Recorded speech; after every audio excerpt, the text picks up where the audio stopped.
Bismillah ar-Rahman ar-Rahim. In the name of Allah, the most merciful, the most compassionate. Welcome to this program, and the theme is, are we good teachers? Can you be an effective teacher? Yes, and beneath this we discussed some topics, and we said that one of the things here is the interactivity. And the other topic that we are discussing today is distributive focus. The focus of the teacher should not be on one thing at the expense of others. In other words, we have knowledge, we have concepts, and we have skills. And most of the teachers in the past used to think of only of knowledge and disregarding concepts and skills. We were giving some examples about the seerah of the Prophet ﷺ, and we gave some examples of the knowledge. We said mostly the seerah of the Prophet ﷺ falls under knowledge. And then the concepts, we mentioned few examples. Of course, there are many others. And now we're coming to the skills. What are the skills that you expect the students to learn from the seerah of the Prophet ﷺ? Skills. We may differ. I'll give you one example to help you. I expect when I teach the seerah to the students, when I show them the map, they would exactly tell me where is Mecca, where is Medina, where is the Battle of Uhud, where is the battle. And that's why all the time you need a big map in your class. This is a skill to know. And when he migrated, he took this route and he didn't take this route. We need to link them with this. This is a skill.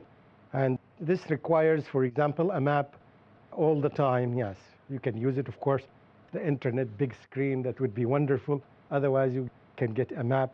But the most important thing is that and this can be part of the exam. They locate the places where the battles happened. Okay, what other skills do you expect them to learn from the seerah? Leadership skills, as in how a true leader should be open to others' opinions, like the Battle of Ahzab. The idea of having trenches was given by someone else, and the Prophet was open to it because that was very, that was what worked for everyone. I think this fits. It can be the skill of being a leader.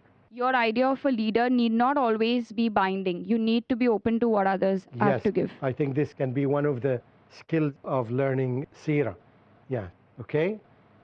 There could be a skill of approaching. The Prophet's way of approaching was always positive first, and later he would come on the negative or skill of approaching people. The way he or dealt handling with people. Yes. I think this is another skill, which some of them may fall under leadership and some of them may not necessarily be under leadership. There was another hand here.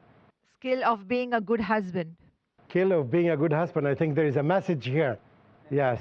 I hope that we learn from this. That's when we learn the course of seerah. Yes. Also the skills of being a good wife. It seems that you are not a good husband. That's why you interrupted that. So I'm just kidding. Yeah. Even I was. So I think there's a message here that when we learn seerah, that it would be, how to be a good husband, to prepare the young. Yes. And I think the teacher here would really target this when he teaches the seerah of the Prophet ﷺ, particularly for the teenagers, to prepare them for what is going to happen when they marry and to prepare them for that, to be good husbands. I think this is another skill. So you can get many skills, by the way. I don't have them ready, but you have, if you think, this is exactly what we mean by lesson planning. We need to think time, and not, sometimes you put something and then you discover that it is not correct. You correct yourself later on. Good. Yes. Somebody were to say something. Yes, please. Skills in handling personal crisis as well. Okay. Of course. Skills of handling crisis. Family crisis, personal crisis, national crisis. Good. Yes. Skill of analyzing. Yes. Skill of analyzing the situation. And this was very good. This was very clear in Sulh al-Hudaybiyah. It was very clear in some other events. Good. And even critical analysis. Okay, critical analysis. Analysis is critical analysis. How to analyze and how to weigh situation. Very good. I think, yes. Also the skill of being a good listener. Skill of? Being a good listener. A good listener, yeah, okay. This message is for men or for women? For whoever speaks more, right? Yeah, because usually we tend to be selective listeners. We tend to listen to what we want to listen to rather than what the person who's speaking wants. You're correct. And that's why most Western people, they say that you're not listening. You're just not listening. The message is there in what they say, but the people is not listening, especially when there's a dispute or sort of a fight. Yes, I think the list doesn't end here. We can bring as many as, but I gave you some example. We got flavor of getting this now into the seerah. Can we move to another subject and try to apply this?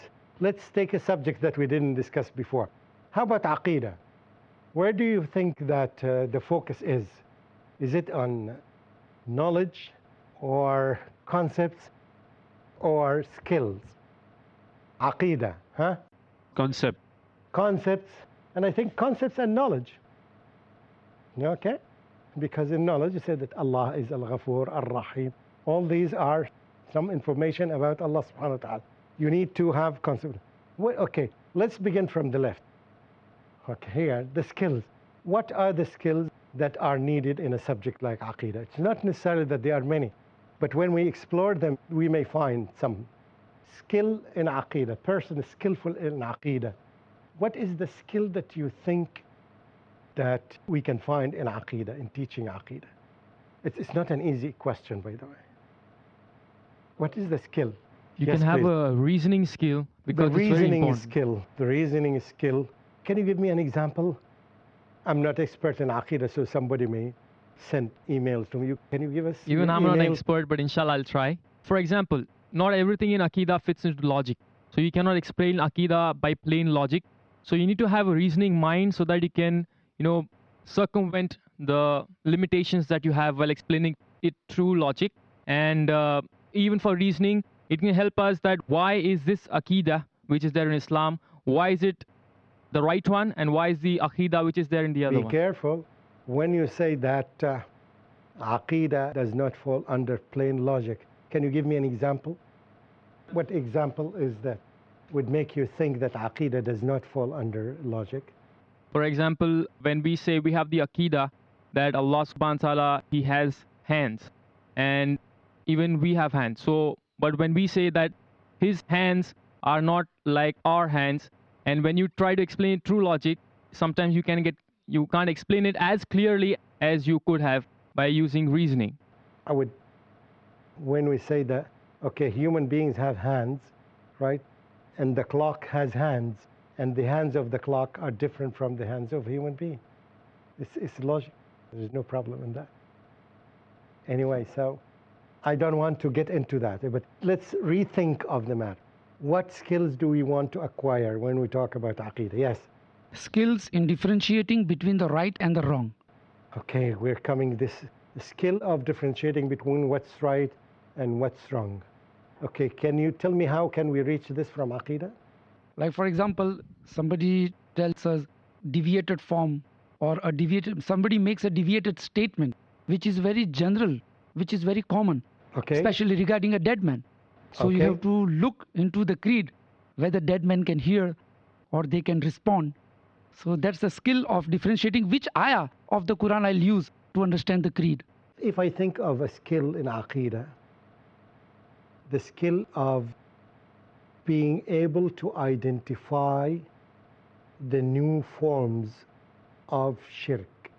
Because in the past, if I may think of something, new forms of shirk, the skill of having this one may fall into a skill in Aqeedah. One purpose of learning Aqeedah is to know how to be able to distinguish, to identify, oh, this is a new form of shirk. See? Okay, because it was not available there.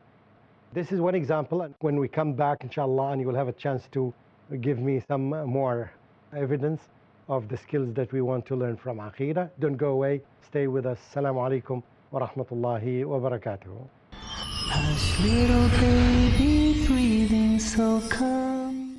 Bismillah ar-Rahman ar-Rahim. Welcome back. We were discussing a very interesting topic, is what are the skills that we need to teach our students when we teach them Aqeedah. So now we got at least one, it's the skill of identifying new forms of shirk, right? For example, can we get others? I've seen some hands raised here. Okay. Skills of questioning. Skill of Posing questions. Or forming questions. Yes. Okay, skill of forming question, but this is applicable to any subject matter. I want something specific. This can be, of course, applied. I said that one of the skills that I want to teach my students is how to form questions. Of course, it can be, but this is not on the top priority. We're talking about things that are more specific to Aqidah than a general thing. You can apply this skill to any subject matter, right? So no wonder you can add it, but it shouldn't be on the top priority. It can be one of the objectives that you want to achieve throughout the whole year, how to formulate questions. Yes, another thing? Yeah. Skill of conviction. Skill of conviction. Not being easily influenced by, other outside influences, no matter how strong they are. Oh, you mean a skill of resisting false belief. Skill of resisting false belief. I don't know exactly whether it is a skill or not, but it's okay. We can rethink of it. Skill of resisting false beliefs. Of course, this skill can be acquired by learning the sound beliefs, right? Okay, another thing? Yeah. Priorities in our lives. The skill of prioritizing things in our lives, like Aqidah is the number one. Okay. This should be strong. This is the foundation. Okay. Even in Aqidah, are there things in priority in Aqidah? Absolutely. Such as what? What is in the top? First is knowing your Lord, your Creator. Tawheed, for example. Tawheed. Okay. Then For Risala. example, yeah, okay. Then we have belief in Akhirah. Okay. Then we have the belief in the other pillars of Iman. So can you find an order in that? So we're coming back. The skill of, can you say it again? The skill of? Skills of prioritizing things. Prioritizing things. This also can be learned from the seerah, by the way. Anyway, you see how difficult it is.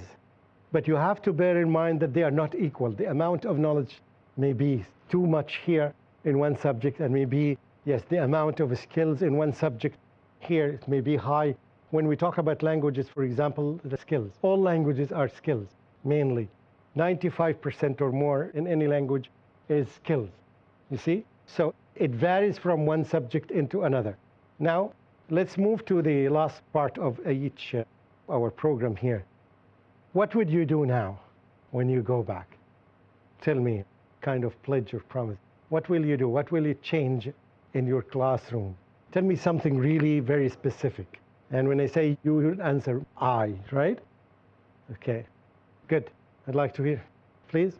What I would like to do, inshallah, is... No, what would I like to... I will.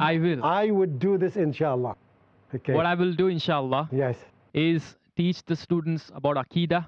And as already discussed, I think so before, tell them to compare the Aqidah, what we have, as to the false beliefs that other people have. Okay, and you were not... The skill of comparison. You were not doing this before? I will be doing it, inshallah. No, you were not doing this before. Not that much. If you had been doing this, so there is no need for you to speak. Tell me something that you are really going to change in your class based on the information that you got here. Yes. While planning my lesson plan, I would definitely include knowledge, concept, and skills, where I should highlight on these 3 points how much I can. This is very practical. So in my lessons plans, which are not available now, yes, I will highlight these things: concepts, knowledge, and skills. Inshallah. Very good. Inshallah, very good. Jazakallahu khairah. This is very clear. Yeah, okay. What else? When I read any textbook or any material related to the subject, I'll make sure that I'll highlight it with different colors. Okay. This deals with knowledge, this deals with the concept, and the other one deals with skills. Good. I'm quite sure that this was not done before. Anyone. But now you can do this. This is very good. You go through the textbook. You go through the textbook. And you can use one for skills, one for concepts, and whatever is left is knowledge. So you can do it that way anyway. So, but you can use 3 colors. If you go through in your time, and when you even read any book, this is one of the things, by the way, sometimes we ask the students when they read something, we ask them, what are the facts? What are the opinions that you see in the text you read? This is a wonderful thing that we would do with children. Yes, when they read a text, there are some facts and something that's opinion. Can you differentiate between these and these? Okay. Can you react to the opinions? Yes. You cannot react to the facts, right? Okay. You can react to the opinions. So this is something good too, to go back and study your textbook and try to highlight, to make highlights for it. And this helps you a lot, by the way. And you will see the impact on your children. They will speak something that's different. Knowledge, concepts, skills, something that they were not talking about before. Okay, what else? Inshallah, just similar to what brother said, I would use this on the soft board. In the classroom, the soft board, where I will place this knowledge, under that the things which come under knowledge, concept, which comes under concept, and skill. So that tomorrow when they come up to speak, they know this will fall under the knowledge, this will fall under the concept, and this will fall under the skills. This would be very good. Yes, another thing that you may think of is asking the students, put a page to them, especially if in the hard level, and ask them, what are the skills here? What are the knowledge here? What are the concepts here? If they can identify it, show them something and try to see whether they can get it by themselves or not. It's not necessarily you all the time you give them, you teach them. Yes? After teaching, after a span of time, I would give my students opportunities and gauge which skills they have actually acquired. To ask them to show the skills that they have acquired? Like, yeah, if I have taught something, giving them a project and coming up to present. So to see their presentation skills. Okay. If they've actually, got Good. these skills in them. I would give you an idea now. I explained it yesterday. One of the most important things when we know the difference between knowledge and concept and skills, when you design your exam, when you design your evaluation, you want to evaluate your students, and this is something very clear that in the way that we evaluate our students now, we don't evaluate all these things. Most of us evaluate the amount of knowledge. Most of the exams focus on knowledge or knowledge and concepts, but none of us focuses on the skills. When you see, for example, a student may be very good in making research in Quran, right? But we don't give him a grade for this.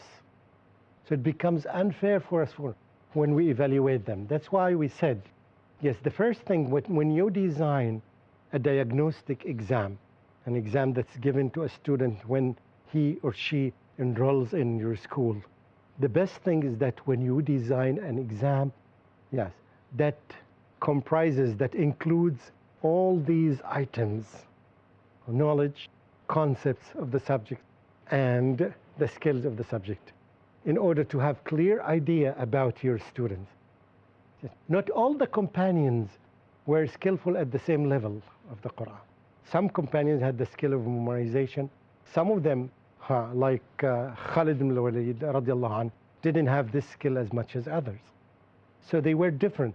Some of them had good, even some of them like Umar ibn Khattab radiallahu anh, in the skill of expectation, expecting some verses that will come from Allah. So this skill, an amazing skill from Umar ibn Khattab radiallahu anh. I hope you don't have this skill, right? Don't teach your students this skill, okay? You can teach it in a smart way, but you have to be very smart, otherwise you will make problems. Okay, when you teach them a verse like about يسألونك عن الخمر والميسر قل فيهما اسم كبير ومنافع للناس واسمهما أكبر من نفعهما. So you ask them, okay, now the Quran says that, yes, it doesn't say that the khamr is haram. According to this verse, is khamr haram? No, it's not haram. It has some sin in it, but it doesn't say that it's haram. So what is the situation now? If somebody comes to you and says that here is what the Quran says, you understand what I'm saying. You put him in a challenging question. By the way, you ask this question to many Muslims, they cannot answer, but you can guide them. Okay, of course, later on they will know that these verses were abrogated. Do you know abrogation? Yes. Okay, they were abrogated. They were cancelled by another verse. إنما الخمر والميسر والأنصاب والأزلام رجس من عمل الشيطان فاجتنبوه. Here you are telling them that when you introduce the concept of abrogation, الناسخ والمنسوخ, that's why you say that Quran has lots of concepts, lots of concepts. And the more you understand of the concept, the more you will have clear idea. It will be like Dr. Zakir Naik when he responds to people's questions now. This is really what we need, focusing on the concepts like this, because they solve millions of questions. So at least now when they know the concept of nasikh and mansukh, later on when they are confronted a question, they would say, I don't know. They may be mansukh.